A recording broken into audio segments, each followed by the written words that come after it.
What's going on, good people? It is your boy Big Nick with the Storytime Podcast. Thank you. Thank you very much. I really appreciate all the love, all the consideration. So today, I want to talk to y'all about when the candy lady saved your boy. So around this time, mm, I'm living in Oak Cliff, America, affectionately known, Dallas, Texas, DFW. I don't know, if you're familiar with Dallas, you'll understand the term Oak Cliff, America. If you're not, then you'll be all right. But so at this time, I think I'm in first grade for sure. So just kind of set this thing up. I grew up in Oak Cliff most of my childhood. Grandparents owned a home there. My mom owned a home in Oak Cliff also, not too far from my grandparents.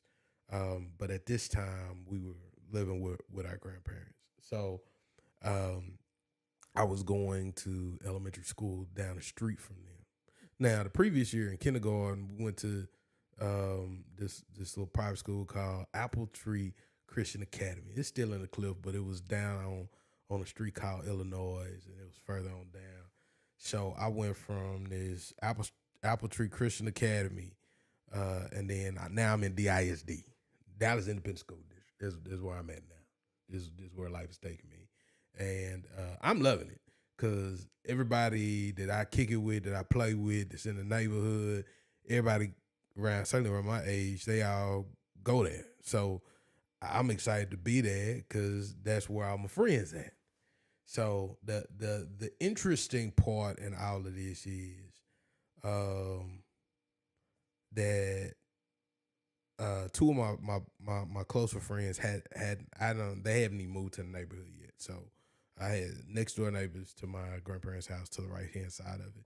They hadn't even moved in the neighborhood yet. So they they weren't there, and so I had some older friends that lived across the street. Now they went there, but for some reason they never. I don't ever remember them really walking to school. Maybe they walked to school with me, but they didn't walk home with me, and I don't know what it was. But in first grade, I was a cool kid, man. I kind of stayed out the way. You know, it was a new environment. So even to this day, I'm just that type of person where I walk through it, but I'm more watching. So I'm just kind of seeing how people kind of move and stuff like this. And this is late '80s, early '90s. Mostly I think late '80s, like '88, '89, transitioning into '90. So I think it had to be within my first, maybe it was the beginning of my second semester in first grade, probably second semester in first grade. I was doing really good, man, because I came from private school, so they were really, really good on education. They were really, really good on kind of putting you on game. So by the time I made it to DISD, I was making all A's. First and last time I made all A's in school. Cause that was stuff that we had already went over, so it wasn't no big deal to me. So I was just like, whoop, we kind of flow through this, and I could kind of focus on what a first grader would kind of focus on, which is shenanigans. So that was just the most part of my day. And see, and this is the deal, man. Like we grew up in an age where you had to be tough. Period. It just kind of came with the territory.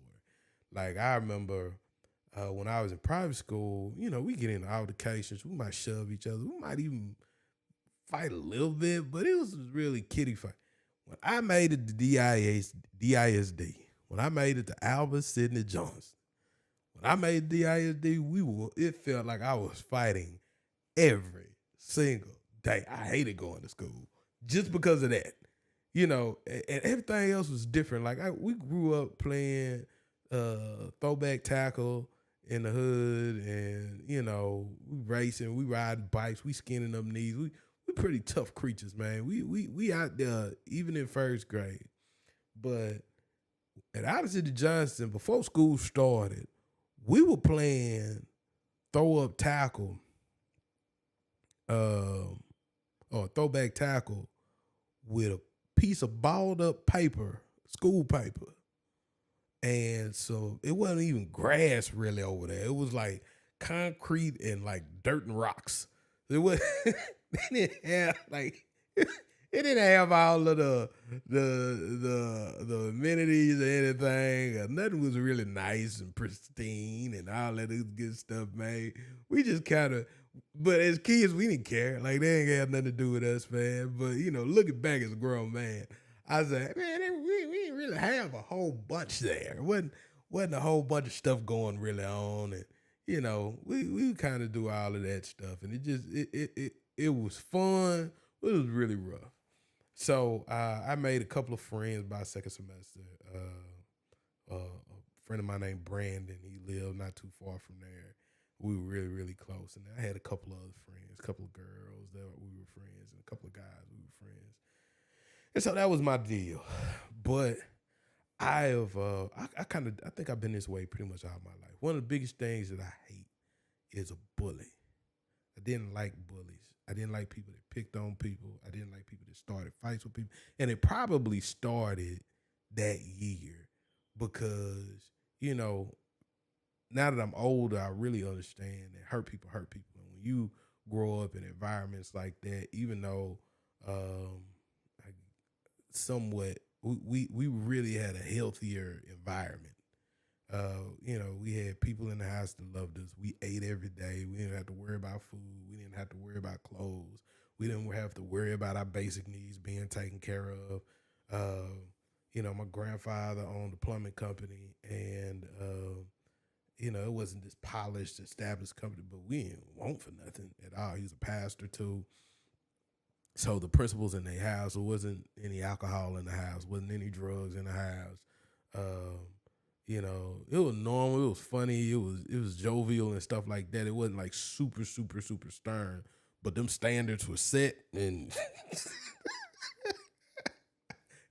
wasn't nobody gonna budge against them standards in that house. Like my grandfather was a godly gangster. I promise you, he was. It wasn't none of that. We go push against it, and we go now, man. Everybody under that roof gonna fall in line, and that's just kind of how that goes. But man, so it's funny, but it was amazing, man. We really, really, really had a great foundation in the home. But I went to school with a lot of cats that wasn't their reality, man. And it's amazing how many of us, certainly within that generation, were pretty much at least semi or fully raised by our grandparents.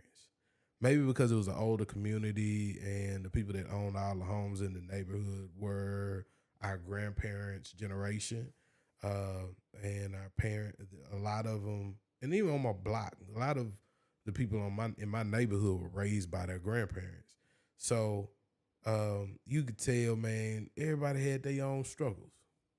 So on this particular day, I'm going probably about my little elementary school way. I ain't really mess with nobody. Now I was slick in the mind though, so I say what and it wasn't even that I was slick in the mouth, man. The reality was that I ain't really hold my tongue. I just say what I meant to say. Like I just say I always been that way since I was a little kid. As a grown man, I just say what I mean to say, and that way, one, you don't have to guess how I feel about something, and two, I don't have this pent up. I wasn't able to communicate effectively or efficiently what I wanted to tell somebody. Like I just tell you. And if you don't like how I said something, then come holler at me and then we'll figure it out. Like we'll go back and forth until we figure it out. It don't mean everything has to go dramatic or everything has to get gangster. Everything has to, any of that. Any of that. It's just one of those things where I just say it. So I'm pretty sure that was probably the reality. And, you know, somebody bump up against you and you already know they want static and you like, man, leave me alone, because I'm more of that leave me alone type. Just leave me. And so they bumping and then we squaring up and it might have had to do with one of them little girls, Uh, uh, I had the Cuban in my hair at that time, and the only reason I call it the Cuban is because I used to put the little perm in my head. My mom used to put a perm in my head. I used to have the perm, so I have some what they call good hair. And so my mama used to put the perm in my hair. I used to tell all the little girls up there that I was part Cuban. So I told them I had some Latina in me. So you know what I'm talking about? They don't know no difference, and I don't know no difference neither. I like the attention, and it played itself out. Had a little curl to it, had a little curl texture to it. I thought I was man. I'm telling you right now. You can say whatever else you want to say. You can have any opinion that you want about it. I'm telling you right now, that first grader thought he was a man. And you had to prove otherwise. I ain't talking about you had to say, you had to prove it. Show me how I ain't the man. So I'm up in there, probably had my little curl in my head or something like that. Mr. Suave around this piece. And haters existed, man. I'm talking about. I guess that's why I deal with any quote unquote hate that I get now differently, because I ain't never really cared. That ain't got nothing to do with me. That's a you problem. That ain't a me problem. I had to learn early on in life that somebody that got an issue with me, unless I was being mean or belligerent or outright wrong towards them, that's a them problem. They ain't got nothing to do with me. Now, if it's my fault, like I said something, I'm like, you know what? I was wrong for that, partner. I gotta switch that up. But we were always taught: look in the mirror first, check yourself. If it's on you, say it's on you. Don't walk around out here like it ain't on you. If it's on you, just say it's on you. Apologize, move forward, do better. There we go. But if it ain't on you, that's somebody else's problem. And don't make somebody else's problem yours. So, that's kind of how I was raised with that. So, this little boy, we bickering, we going back and forth. And eventually it comes to blows. So, at first grader, because we didn't have a whole bunch of experience with it, I'm pretty sure I had some first grade fighting, but I wasn't a pushover either. I was a sibling. I grew up in a neighborhood with a whole bunch of older boys in it. So we'd have to practice and square up and all that other stuff at that age anyway. That wasn't something that you could avoid in that neighborhood. So you figure it out. I play little league football. I'm playing little league baseball. So we, confrontation amongst young boys wasn't foreign to me. So when it came down to it, it was what it was. I put the paws on that boy. This is what happened. Little boy got them paws. I remember that part. That boy got them paws. He got the paws. Ain't too many other ways you can say that. So I'm pop, I'm throwing them hands, throwing them first grader hands. I wasn't prize fighting on the boy, but I was throwing them first grader hands. So, I'm in here, I'm throwing my first grader hands, pop. You know what I'm talking about? So, him fire. So, that was what it was. He had a little sibling, I think, with him. So I was like, boom, boom. Boom, we throwing, ooh, oh, ooh, ah, oh, what, ooh, ah, ow, ooh, ow, pow, pow. You throwing them at you like, I'm the man. You better check yourself, prepare yourself for what you see, because it's amazing. It is amazing. And so, I always had that mentality. I was like, you go catch these hands. Now, this is in the middle of the school day. Wasn't no teachers around, so I didn't want nobody to break it up. It just kind of fizzled its way out. But it was close to time to get out of school. What no one chose to tell me is I don't remember a little friend warning me, or one of the older teachers that should have known better and say, hey, you know what, nigga. Somebody should have came to my aid and said, you might want to go straight home. Don't make no stops. Just go ahead, go straight to the highs. Straight to the highs. But you first grade, it's a neighborhood school, so you lingering after because you might want to go home and play Nintendo with your partner that lives less than a block away. So you're hovering like a helicopter. You're helicopter hovering. That's what you're doing. You're over here hovering like a helicopter, not realizing that trouble is coming. So I'm sitting around and I'm like waiting, and I'm like, I see something out the corner of my eye moving towards me. I ain't paying no attention. There's a whole bunch of kids. It's after school. I'm not. I ain't worried about it. Then I see a couple. It's like a crowd. I'm like, what is going on? And I pay attention now. And it's the boy that I fought earlier, his sibling that I fought earlier, and just a crowd of people with him. And I'm like, okay, so they want to fight again. So at this point, there's the school, there's a front yardish looking field, there is a street, and then there's houses on the other side of the street. So just so you kind of there's a school, a little strip of land, the street, and houses on the other side of that street. So I'm over here looking at all of this, and I'm on this little strip of land from between the school and the street. Now on the other side of the street, in those houses, is the candy lady.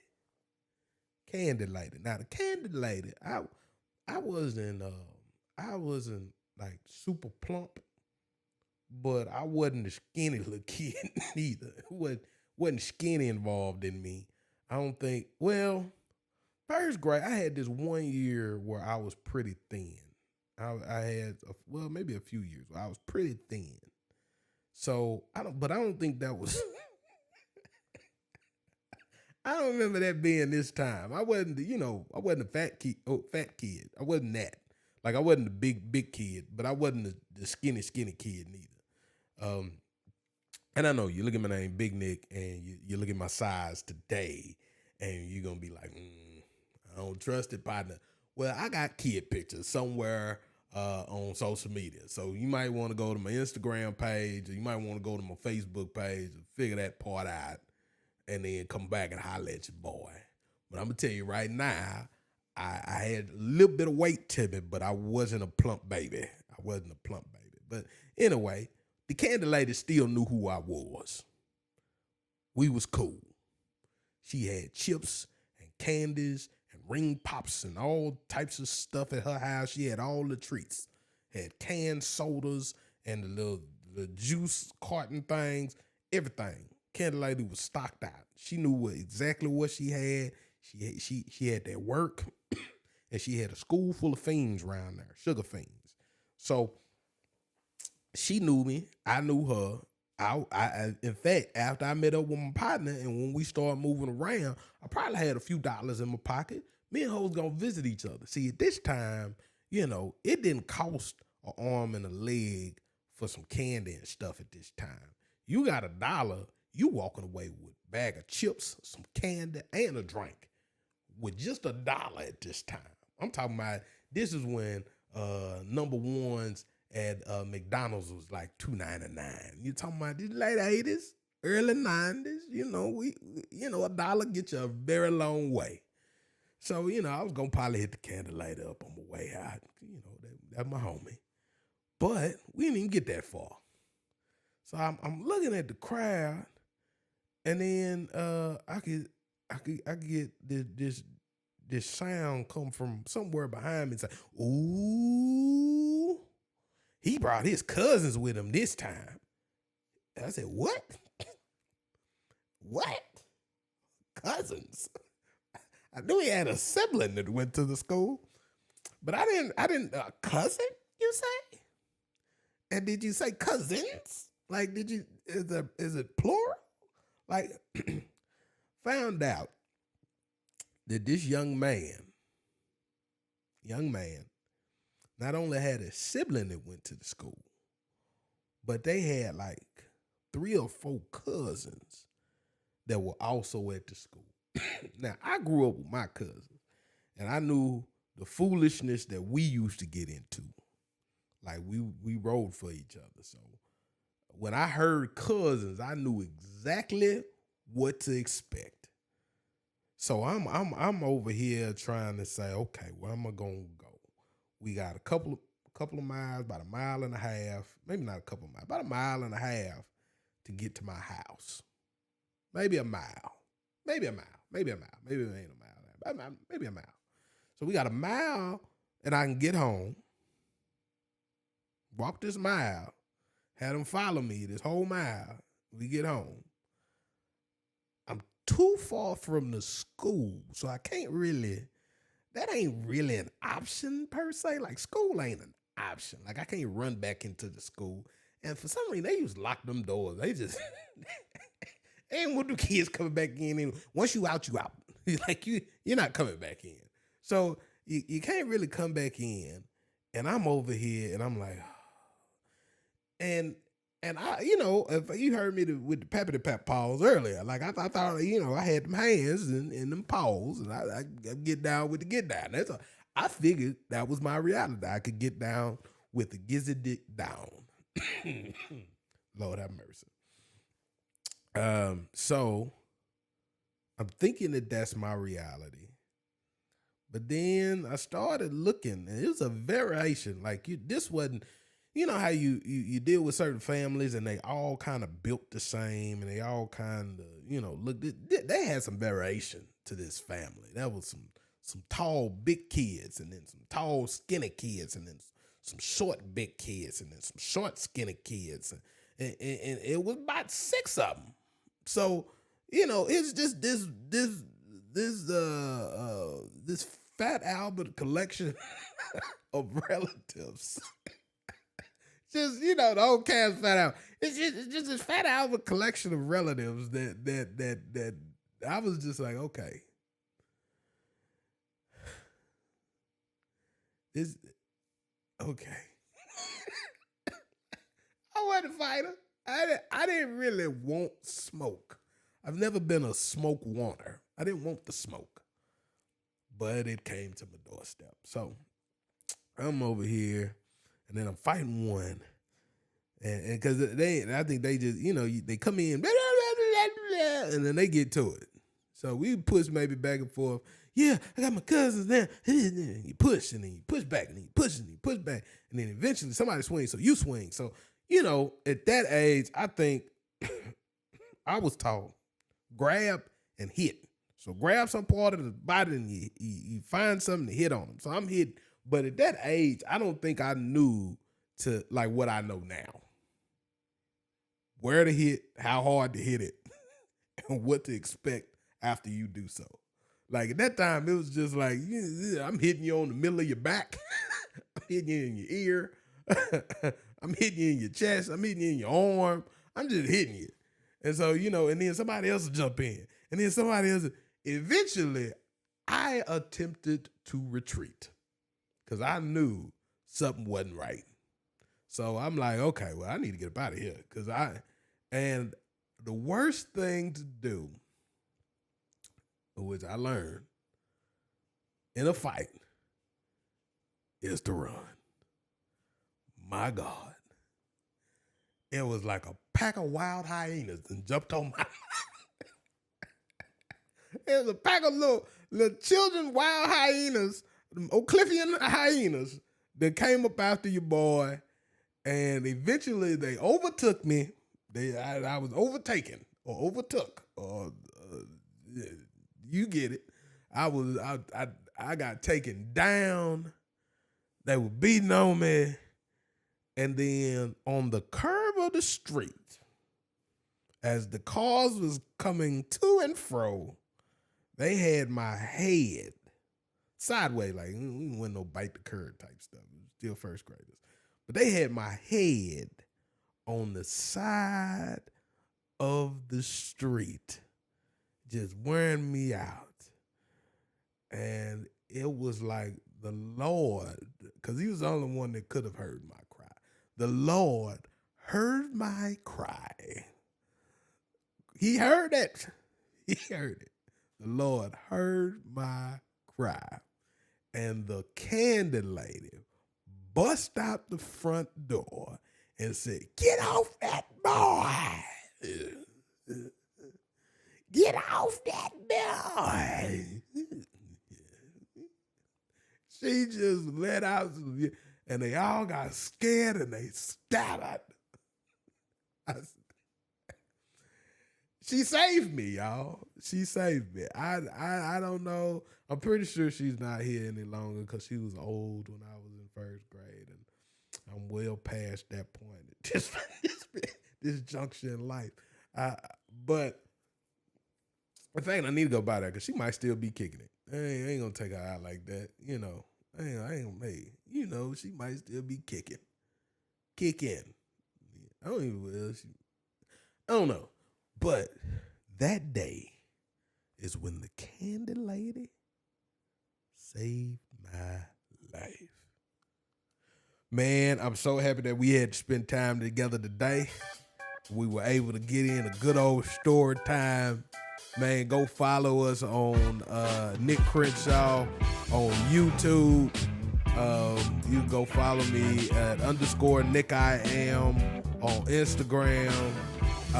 And Nick Crenshaw on Facebook. Come follow your boy. And go check out our other podcast, the Double Back Podcast with me and the boy Big Rod. And, you know, we talk about business. We talk about a whole bunch of stuff. But I just want to share this story. I see y'all on the repeat, man. God bless y'all. God keep you. Love y'all, man.